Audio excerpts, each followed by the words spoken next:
আজ বানাবো বাড়ির ছোট বড় সবার পছন্দের কাঁঠালের চপ। প্রথমেই আমি একটি প্লেটের মধ্যে কিছুটা পরিমাণ সেদ্ধ করা আলু নিয়ে নিলাম। এবার সেগুলো কাঁটা চামচের সাহায্যে ভালো করে ম্যাশ করে নিই।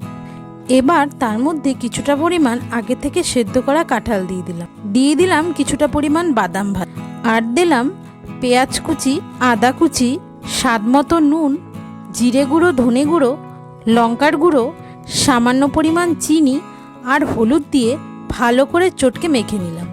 এবার হাতে তেল লাগিয়ে কিছুটা পরিমাণ এঁচড় নিয়ে তার মধ্যে একটি করে চিংড়ি মাছ ঢুকিয়ে হাতের সাহায্যে মণ্ড পাকিয়ে নিলাম। তারপর একটি বাটিতে একটি ডিম গুলে ডিমের গোলার মধ্যে চুবিয়ে নিয়ে ব্রেড ক্রাম্বসের মধ্যে ভালো করে এপিট ওপিট মাখিয়ে নিলাম।